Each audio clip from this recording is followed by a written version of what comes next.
hello, hello. Okay, try and speak loudly. Great. Good morning. As you all know, we are headed to Buffalo, where the president and the first lady will mourn with a grieving city during the trip.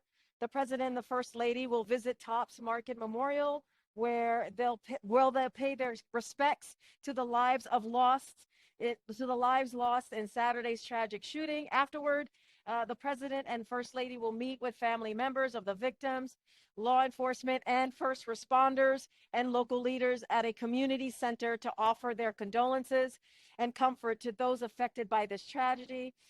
After, the president will deliver remarks at the community center. The president will call this despicable act for what it is: terrorism motivated by a hateful and perverse ideology that tears at the soul of our nation.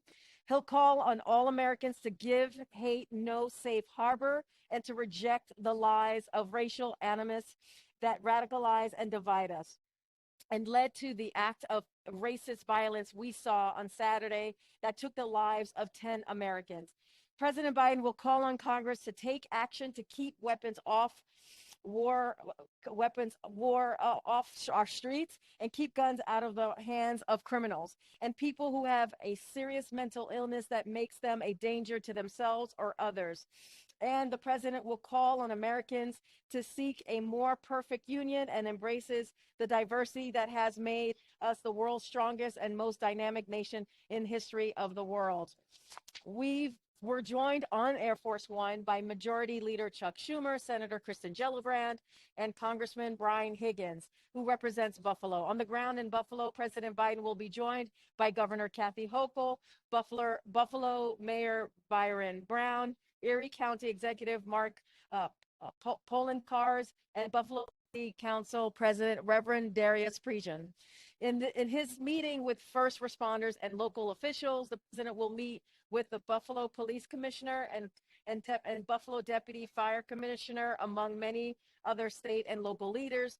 We will of course share all of that in pool notes as we normally do. Finally, I want to make sure you all saw that on Thursday, President Biden will welcome the Prime Minister of Sweden and President of Finland to the White House. We've got a short flight, so I'm going to just get to it. And Chris, you want to kick us off? Sure. So the president said earlier when he took office that he wanted to boost effort against domestic terrorism. Obviously, this attack was carried out despite those efforts to refocus on white supremacy and domestic terrorism. Are there gaps in the administration's efforts, and what is being done to boost those efforts now? So I know that Congress right now is looking at the Domestic Terrorism Prevention Act. We've been asked about that, so I just wanted to give an answer on that. We're still studying the details of the legislation, but the president has been clear in his commitment to countering domestic terrorism threats. I talked a little bit about this yesterday about what we have been doing. In particular, here in the administration, we've been working to implement the government-wide national strategy to counter domestic terrorism. President Biden directed his national security team to develop on his first full day in office, recognize that has evolved into the most urgent terrorism threat in the United States faces today. So that work includes, just very quickly, improving information sharing, adding resources to prevent domestic terrorism recruitment, increase our support for federal, state, and local law enforcement in addressing domestic terrorism nationwide, confronting long-term contributors to domestic terrorism, and rooting out hate and bigotry. To fight gun crime, as we have talked about, we are going to continue to call. I said that at the topper on Congress to expand background checks, renew our ban on assault weapons and high-capacity magazines, and confirm Steve Dettelbach to head ATF. I do want to go back to a second about law enforcement, and I also said this yesterday, but the way that the local law enforcement reacted and was on top of what happened in Buffalo and the other cities was they should be commended. And so that's what we want to continue to do, provide them the assistance that they need when these sad events happen, that they're able to react in a way that's saving lives and protecting lives the best that they can. Karine, on NATO, Turkish President Erdogan made some pretty strong comments yesterday, suggesting that he would not want Finland and Sweden to join the alliance. With those leaders coming to the White House tomorrow, or on Thursday, excuse me, what is the U.S. prepared to do to assuage Turkey's concerns? Have the Turkish government communicated anything they want from the U.S. in terms of concessions, and what is the U.S. prepared to offer Turkey to reassure them about the Sweden and Finland NATO campaign? Secretary Blinken spoke to this on Sunday. He held a press conference in Berlin, meeting with his counterparts in NATO. Look, we are confident that they reach a consensus as an alliance and on an entry process should they decide to apply. So that we're confident that again, and Secretary Blinken. So I'm just really re-upping what he says that there will be a consensus as it relates to Turkey and Sweden and Finland applications. What gives you confidence in that, given that, I mean, after Blinken's comments, Erdogan's tone seemed to get even less optimistic or willing to allow them into the alliance?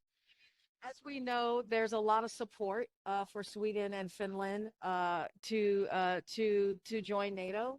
We have seen that in polling. We've seen that in voice support just across the NATO alliances. And so we have every confidence that there will be a consensus. There's conversations happening. I cannot speak for the Turkey government as what they need or what they're looking for. But again, we feel very confident. And that is something that the Secretary Blinken said himself when he was in Berlin recently. Karine, a question about guns.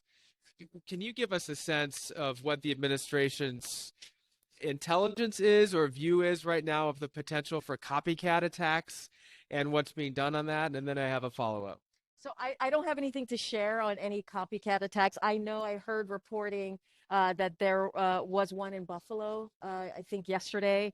That is something for like the local, clearly the local enforcement to we can go to them and ask them exactly what was happening there. I don't have anything to share on the federal government side. I laid out what we're doing, what we have done in fighting domestic terrorism, but I don't have more to share. Further on the issue of guns, gun prevention groups or gun violence protection groups, prevention groups rather, have been pressing the White House to start an office of gun violence protection. Is that something that President Biden is considering, particularly in the light of this most recent attack? So I would have to go back to the team and see if that is something that's actually on the table. I have not heard of that. I could understand why that is being requested or asked, especially what we have been seeing this past weekend. I just don't have anything more to share. All right, just one last follow-up on that. Sorry, is this what is next then for this administration in terms of next steps on gun violence and gun reform? You know, you've heard us say this. Our country is facing an epidemic on gun violence that is costing lives every day, as we've seen most recently in Buffalo and other examples. The president is using every tool he can to fight gun violence. He's done more through executive action than any president in their first year in office. And for example, we heard on Friday how over $10 billion from the rescue plan has been spent or committed on ways to fight gun crime. The president wants cities and states to use even more. The Justice Department issued a tough new rule to stem the flow of ghost guns, which are increasingly being found at crime scenes and which are the weapons of choice for terrorists and criminals. But there's so much more to do, and that's why we are calling on Congress to act on what I was talking about, the expanded background checks, renew our ban on assault weapons and high-capacity magazine, and confirm our ATF nominee as well. We're talking about the Domestic Terrorism Prevention Act. That somewhat broad in what it would do, increasing resources, what have you. Does the president believe that there should be a domestic terrorism statute that allows prosecutors to charge suspects in mass shooting with domestic terrorism?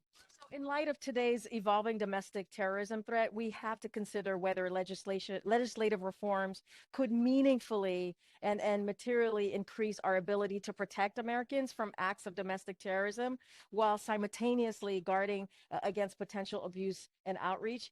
We have asked the Department of Justice, as part of our strategy to counter domestic terrorism, as I just laid out, to closely examine whether new legislative authorities that balance safety and the protection of civil liberties are necessary and appropriate. And this is something they have said they are carefully considering. So this is still in progress as something that they're looking at closely. So yesterday you were asked a couple times about whether or not certain commentators and media, whether or not certain members of the Republican Party as well, should share some blame in amplifying replacement theory. It seems like the administration at this point is not calling out by name some of those people that have, by fact, amplified that theory. Can you walk through the thinking of the president and the White House of why this is not a time and why it's not effective to call them out? Or do you feel that it's not effective? Will you call them out by name? So the people who spread this filth know who they are, and they should be ashamed of themselves.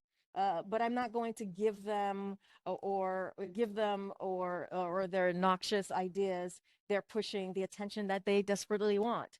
So the president has already called out this poisonous, false, hateful ideology, including on Saturday and Sunday, saying any act of domestic terrorism, including an act perpetrated in the name of a repugnant white nationalist ideology, is antithetical to everything we stand for in America, and that we must all work together to address the hate that remains a stain on the soul of America. Every leader should condemn that hate and certainly not echo it. We're going to focus on what unites us as Americans. That's going to be what we're focusing on. So we should anticipate in that case, as a follow to this, that we won't hear that from the president today either. I mean, just to reiterate, Jonathan, I'm not going to give them a platform, so I just want to make that very clear. But we're going to make our case directly to the people. We have a vision for this country, one where we combat hate, racism, and violence. We denounce white racism and domestic terror. We hope all will join us in denouncing hate and racism, as well as the conspiracy theories that run rampant online. For today, as I stated earlier, is that the president and the first lady are going to comfort the grieving victims and the families who lost their loved ones, and he's going to listen to them, he's going to talk to them, and he's going to be there for them as their president. Wait, one more on a different topic. Over the weekend, there were a number of large demonstrations and rally in defense of abortion rights. The president, of course, has spoken that he supports that as well. Why did he not appear at any of these? The president and the vice president were energized to see the many people peacefully gathering.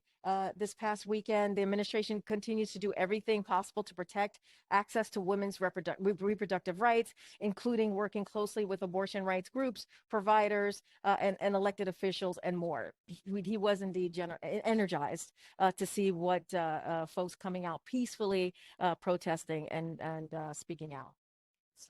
Hey, go ahead, Sally. Yeah, just on politics quickly. Does the president have any plans to watch the Pennsylvania return tonight? Obviously, it's his other home state. It's a really important primary for both parties. And when can we expect to see more of him on the campaign trail heading into November? So I don't have anything on his schedule on what that's going to look like the next several months going into November. So as you know, I'm not going to go into politics from here, but obviously Pennsylvania, as you were saying, Sally, is near and dear to President Biden, and he spent a lot of time on the ground there as president talking about his plan to lower costs for the American people there and the need to get something done in Congress. He's going to continue to take his plan to the people of Pennsylvania and throughout the country. And as you've heard President Biden say over and over, don't compare me to the almighty, compare me to the alternative. Right now, the ultra MAGA congressional Republicans want to raise taxes on the middle class, take away a woman's right to reproductive health care, and oppose the administration's work to keep guns out of the hands of criminals and put more cops on the beat. The president isn't going to shy away from underscoring the contrast between congressional Republicans and the work he and his administration are doing to lower prices and make our communities safe and stronger. But I don't have anything for his future role as we go up into November. Go ahead. No, just on one other topic. Yesterday's Cuba announcement from the administration, how closely is that related to the Summit of the Americas coming up? And when can we expect to see those formal invitations go out to the nations? I don't have anything new on the invites just quite yet, but let me just give you a little bit of the announcement yesterday. The Cuban people are confronting an unprecedented humanitarian crisis, and our policy will continue to focus on empowering the Cuban people to help them create a future free from repression and economic suffering. President is fulfilling his commitment to the Cuban American community and their family members in Cuba by facilitating family reunification, strengthening family ties, and facilitating educational connections, increasing support for independent Cuban entrepreneurs, ensuring that the remittance flow more freely to Cuban people while not enriching those who perpetrate human rights abuses. These policies are designed to center on human rights and empowering the Cuban people to determine their own future. And so that is our focus. I know you asked me why now. So the following large-scale protests in July 2021, President Biden directed his national security team to take action in two primary ways, and those is what I just listed out, and that's where it came from. One quick follow-up on Cuba. Why does the Biden administration feel confident in the safety of the U.S. resources they're sending to Cuba with these new steps when these anomalous health incidents haven't been solved? You know, I understand the question, but at the same time, we have to make sure that we're helping the Cuban people. To your question, that's something that we're monitoring clearly and keeping a close eye on. But we also have to make sure that the Cuban people do not suffer. Does the U.S. have a plan if those attacks continue in Cuba? I don't have anything more to share beyond the announcement that we made yesterday.